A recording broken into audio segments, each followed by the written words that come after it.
Oye, webale nnyo. Anti ekinjagaza aba Rose Form. Bw'ogula omufaliso osasula abamaze gutuusa. Ate ne bakukuleetera. Mami! Wanje Kingi. King. Thank you. You're always from Gobangabia. Agora for Ebikonde ekitali wota. Ate kati oguzi jako. No sigugwo. Bani. Gwa queen wange agenda kunzalira mwana mulenzi. Nange house girl bagamba batusula ko high density. Tukola bulungi emirimu. High density mama. Ono katwala ogugwe gosana kufuna fit sleep guli ogwa bakungu otegeera ne wabakira ddala bulungi jo nange mbanpolo city filis fit sleep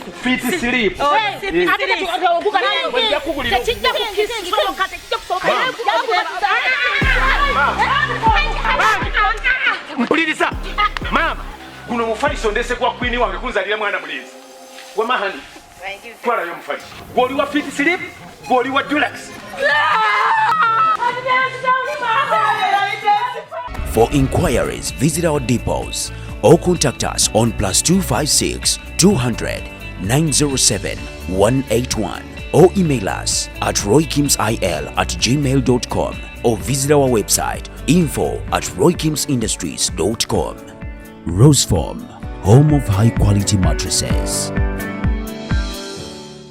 Alintwala ndi musanyusa alintwala ndi mulisebya saba ndi mujuze mirembe talifuyiwa mpewo mukulike chiyumba Edmonton haji Frida Stecia Mayanja ngenda kubasala ko ngenda kuzomezi 8 pakanga mwenda bo muziki ku muziki oyina mujjawo oyina boyagala okulumya oli mulavu mpya oyina bo washawa kugamba ebintu bene tugenda batubiyitamu luyimba ku luyimba kosaba kenkuwa ate bangambe mwaba Edmonton muri bazibu nnyo no resonga tusinkane ngenda kuzomezi 8 October pakanga mwenda Edmonton au Alberta Canada Edmonton Alberta get ready for Haji Frida Stecia Mayanja ngenda basa ndabulo omuziki ku dinner.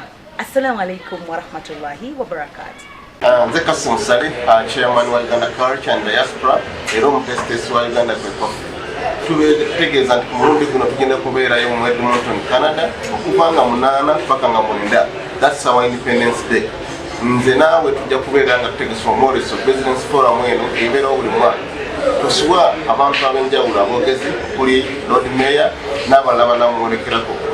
Okuyimba okusanyuka wamu nga kulemeddwa Hajjati Stecia Mayanja tugenda okubeera naye mukolo gwaffe mwenna tubayita mujje tubeere ffenna mu Uganda Kwekof Edmonton Canada 8 nenga 9 October 2021 mwebale nnyo mujje tukube mu bali tusanyuke tuyige tupromotinge ensi yaffe Uganda. Yes, okay, tugende maaso katono nnyo kasoke tulengere coming soon wakwatako wayawula mbulire mama w'abaana obono yakujja mu nkimanya saakunkwata mu liiso obwenzi bunyumira nnyo yabukola nga tebannamugwamu naye bwegiwunya eba ngumi tukyalengera kalango Stecia and House Girl Season 2 eno naye ekomyewa kale tukutegezezze kuva mu Almagic Production Salores nga bulijjo yakutuusizaako tukutegeeza tuweerabira subscribing ku YouTube channel yaffe njakuluma olumi ewoganye ebyokuteesa tukyalengera kalango Stecia and House Girl Season 2 ekomyewo ku YouTube channel Stecia and House Girl tugenda kulabirako YouTube channel yaffe ey'omulembe kwogenda okubanga olabira obuzannyo bwonna oba Stecia and House Girl kale nno kyolina okulekanya okola kwe kunyiga pesa subscription onyiga n'akade buli video yonna empya gye tuba tuleese tube nga tugikutererayo bulambalamba tulina kulekanya osuma abazannyi ab'omulembe omuli kulabako Rehema Sematimba Ibrahim original starring Stecia Mayanja Nancha Whitney Walusimbi Ashrafu bonna bajjudde mweno omukwano gukukombya wavundu kuzanya n'okuzanya saako katwale eri akamanyiro mukatwale eri tukyalengera kalango eno yatuuse dda ku YouTube channel yaffe eya Stecia Mayanja and House Girl obutundu obya bonna obw'omulembe naawe ataalaba bukadde anti buli wosubscribinga oba ojja kulaba video zaffe zonna ez'omulembe oddamu kutawaana ekintu ky'omukwano kuli kukulabako bw'ozigako byolabye bye bitawaanya by'otannalaba tukyalengera kalango mu season 2 eno yagirinde kikomando kuza mu myaka ekyobanya n'okuzanya boss okuva mu Almagic Production ne Salurins tukutusizaako Stecia Mayanja and House Girl season 2 ku YouTube channel yaffe ey'omulembe kwokka kw'oba otusanga. Omukwano gulimu okuvujjirira omulembe buli lwe gukyuka obadde osaakaasa otandika okusaawo omutwalo baguzira make-up kijjubi anti munanga ateekolako toyinza kufuna laavu atakyatunula mukwano ajja kuloga abalabika obulungi omusinga Stecia Mayanja and the House Girl ku YouTube channel kya tabu subscribing unyige n'akade nyumirwa nga bw'oyiga. Gwe naye tombakira noonya bakadde banno bwe mwekanya emyaka nakulabye nenda babbaawo.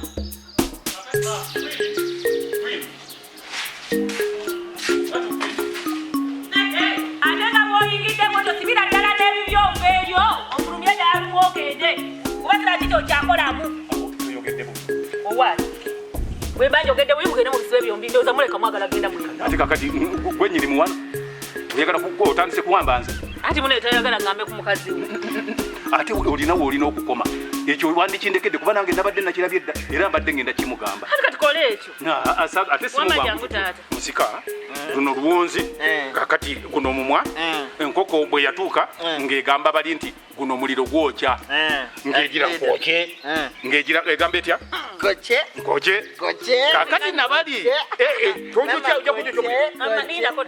kakati no taata nga bw'oyagala omwana oyo singa bw'onnyamba n'okwata kiri ekisasala kakyo kyoyita omukyala n'ofulumya malayayo mu nju tokikolanga tokiryanga tokiyisanga mu kamwa n'oyita omuntu malaya kakati daba oli bw'oba omuyita malaya ng'ate gwe mujjawe kati mwembi muli bamalaya kwegamba nawasa malaya emwerere mujja wa munne waayo ekyo tokikolanga si kirungi wadde oli oba nti tomwetaaga naye ate tomuvuma bintu bimuvoola kati ensi ewulira etya okubyogera bwoti okumalaga muvuma bwoti wakiri owaligamye mama wange yamuleeta. Ani yamuleeta? Mama. Ngate ono wangamba mama se yamukuleetera. Ne mama yennyini n'awaliriza wano wenyewe twali tutudde n'akomanya ku pasi n'agamba se yakuleetera omukazi oyo. Nga nkugamba nti nyinza okugamba nti mama yaleetera abakazi singa wali totegedde kye nali nkunyumiza oli ongamba nti ddamu mpulire oba tokiwulidde nze nyinza okera kumakya ne ngamba bo mama yaleetedde omukazi nze ndi mwana muto anfunira abakazi gwe ye yakunfunira nze nakugamba bugambi nti byongamba okutenguwa maama sibisobola kati nenkugamba nti singa kakati gwe wali onzaala nongamba nti kino nandikikoze nanteeka mu kisenge gatonimba buli maama olya bingamba kitegeeza tiwakawanawange sikola bingambye olya byebigambo njagala ojjukire bulungi nnyo wagambira nti maama yakulemesa wano ogende nti gwawa wanoone osereza muti banange wasipolo oyo yangoberaayo yalyeko kati sanga sirekala te kunimba kati omagamba kakati njagala kubuuza wali oyagala maama nga ali awo nze mulumirize omuntu omukulu ng'ategeera ate ow'eggwanga lyange abikkirira ku muntu omukulu waba kyebamubuuza nga ali awo so omuntu omukulu bwe bakubuuzanga nga waali tomananga gamutulawo kigambo oba gakkiriza towulirangako ku lugero olugamba nti bakuba omwana omuto yawuusa enva ng'omuntu omukulu yaziwuusa ali wali naye ng'omuntu omukulu oyo ayinza okuvayo nti bannange bumuleke nze naziwuuse taata Mazinga mwange omaliriza mbadde nkyayogera naye olabika olina kyocontributinga you can contribute ndabika ndowooza nziremu mpite maama ndimubuuze nga bw'ogambye nti yamuleeta era n'omukakasiza ddala kati kangende ndimutuuzeemu era nakati wakulotya kisirikira kintu omuntu omukulu oyinza okumuyita nti njangu ate ono agambye bwebitino bwete ogeza n'omuyita saagala obeere muntu wa lugambo atasirikira kintu olwamu omugamba biki buno nebagambako newekandaga buno nebagambako newekandaga kati weefuula omuntu okwegamba akambwadde tugambe nti kati ogenda mugamba ki omuyita era akole ki bw'omugamba bw'omageza n'omugamba wano tosula njagala okimanye nti wano nze nnyinimu wano tosula kati kunze noeri embala kiyo nze ŋŋamba kunze naawe tulabe kala asinga munne mama Mazinga weewala ebiyinza mama Mazinga talina byonyumiza mama Mazinga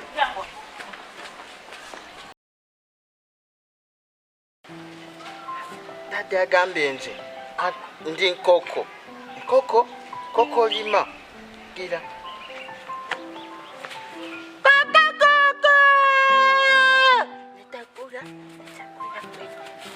Wait.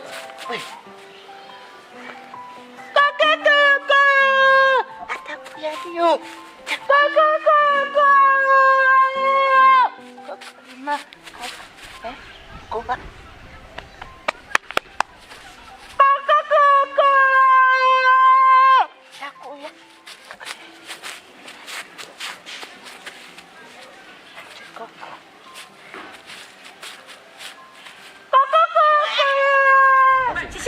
lekanira olinga yazina.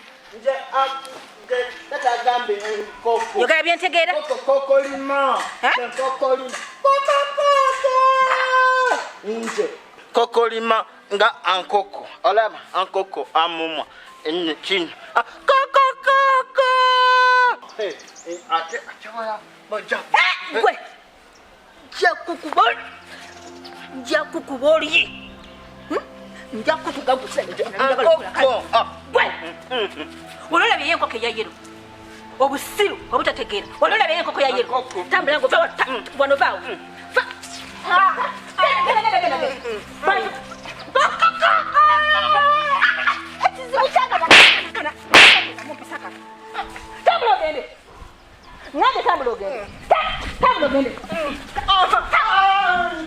Oyagala kunkuba oyagala kunkuba jangu kasikansija odokasika koko nje ankoko omponye nja kukuba tola abantu bakutigguka ngo mugwa mukisika wa wano konaka enkoko lima ichi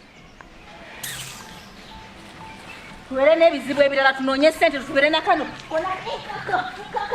enkoko akaana kano naate akana sijja kanenya nnyo n'abazadde mbanenya oddira otya omwana gwe n'omuyita enkoko omwana wo n'omuyita enkoko mbu olinga enkoko mu kifo ky'ogamba omwana wo nti olinga malayika wenna omwana alinga enkoko konaye kakoko lima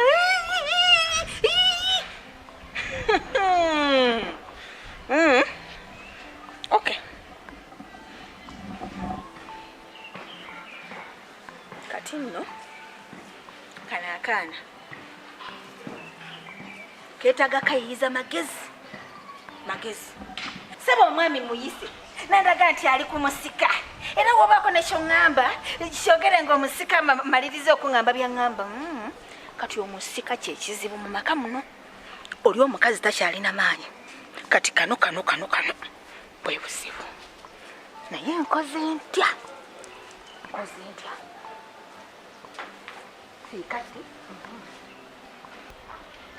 n'ekirala sizamba omanyi bagamba nti n'emiti gino giwulira sizaala ate ekyo kyama kyange nzakimanyi naye kati ngenda kukola ntya kuba singa kale mbadde nzaala naalitambuddemu neokomawo neŋŋamba nti ndi lubuto naye wa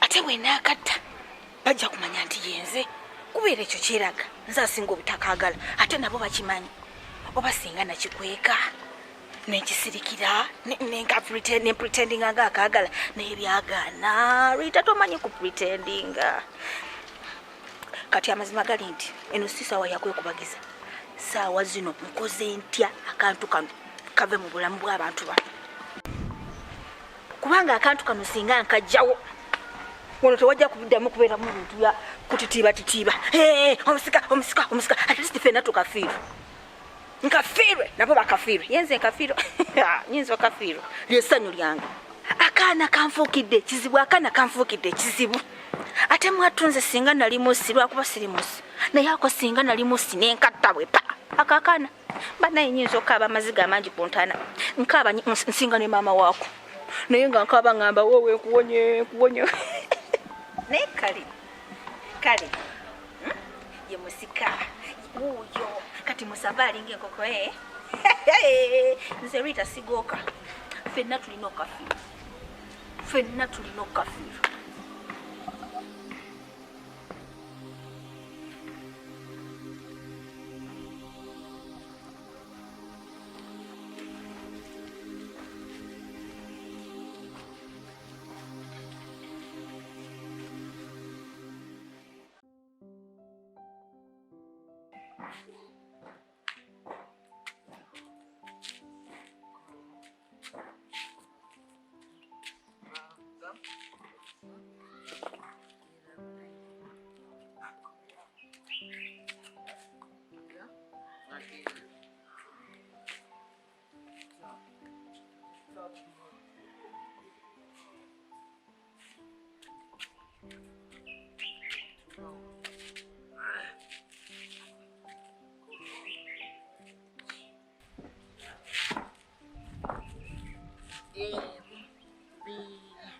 Satu.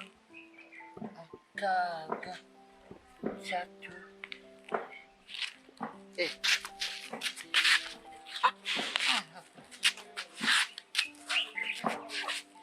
Mwenda. Chanvu. Ena.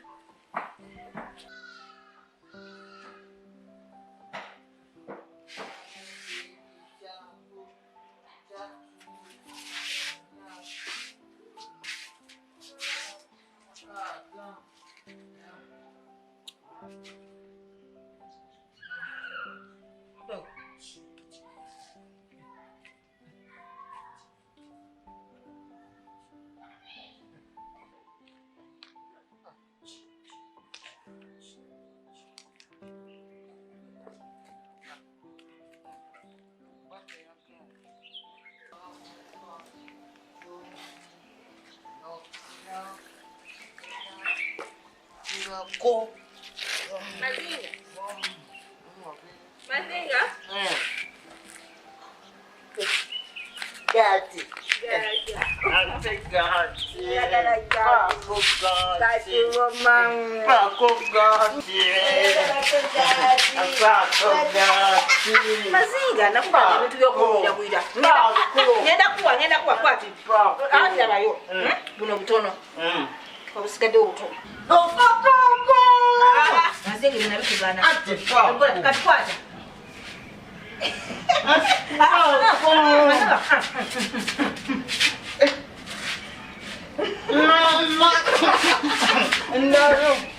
Mama pandanga. Tofayo Mazinga olide. Okay. Tugenda kufuna ondala. Gati dala. Naye gati tugenda kukola. Tugenda kuduka. Ulira tugenda kuduka tugule ndala tugende. Angangwa. Tugende tambula.